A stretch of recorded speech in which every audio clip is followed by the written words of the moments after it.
Ben ni kijana wa kiume mwenye umri wa miaka 24, mwenye elimu ya stashahada ya biashara na uchumi. Ni mtoto wa mwisho kati ya watoto wanne na yeye ni mtoto wa kiume pekee.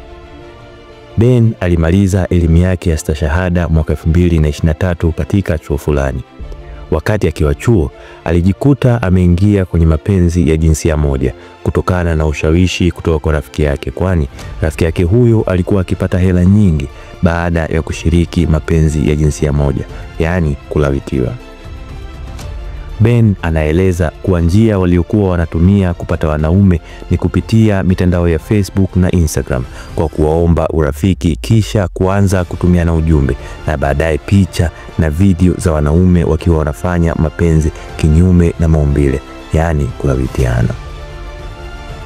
Ben anaeleza kuwa ilifika mahali akikosa mwanaume wa kumlawiti, basi alikuwa anatumia kifaa mfano wa uume kukidhi haja yake, na mara nyingine alikuwa anawalazimisha wanaume kumlawiti, kwani asipofanya hivyo alikuwa anahisi ni kama amekosa kitu fulani. Mwezi wa 5 mwaka 2024, Ben alipigiwa simu na rafiki yake aitwaye France kuwa kuna mtu ametokea mkoa fulani na alitaka kupata huduma, na aliweka dau nono la shilingi 500 mezani, hivyo kama anaweza amtafute. Baada ya kuelewana hivyo na kupatiwa namba ya mtu huyo, Ben aliwasiliana naye na kumwelekeza alipo, kwani alikuwa amefikia hoteli fulani. Ilipofika majira ya saa 3 usiku, Ben alimpigia mtu huyo na kumwambia kuwa yupo tayari na anaweza kwenda pale hotelini. Yule mtu alikubali na kumwelekeza namba ya chumba alichofikia na kwamba akifika pale hotelini ampigie simu. Ben alifika majira ya saa 4 hivi za usiku. Alimpigia simu na kupokelewa na mtu huyo, kisha wakaenda kwenye chumba alichofikia. Walipoingia ndani, alikuta mtu huyo akiwa na pombe kali nyingi sana, na hapo walianza kunywa pombe zile pamoja na kisha kuanza kufanya mapenzi kinyume na maumbile. Ben anaeleza kuwa aliona mtu huyo ni wa tofauti sana, kwani alikuwa anatumia nguvu mno na alikuwa na uume mkubwa na mrefu, hali iliyompelekea kusikia maumivu sehemu ya haja kubwa. Alipoendelea kumwingilia, Ben aliona maumivu yanazidi na kuwa makali na kumuomba wasiendelee.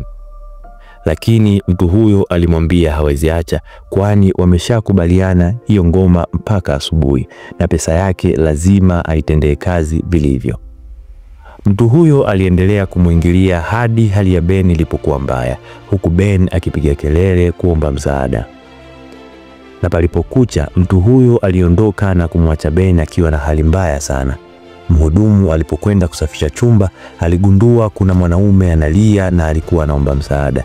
Ndipo alipofungua mlango na kuingia ndani, na hapo alimkuta Ben akiwa na hali mbaya, huku shuka akiwa imetapakaa kinyesi, kitendo kilichomshtua sana mhudumu yule na kufanya amuulize ni nini hasa kilichomkuta na kumfanya awe na hali hile.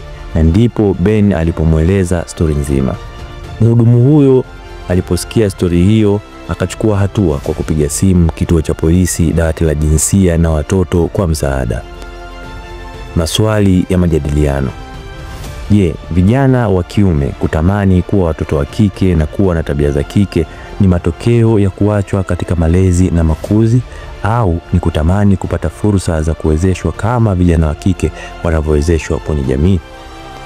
Je, kuna sababu za kijamii, kimalezi na mafunzo zinazopelekea vijana wa kiume kutamani kuwa kwenye mapenzi ya jinsia moja?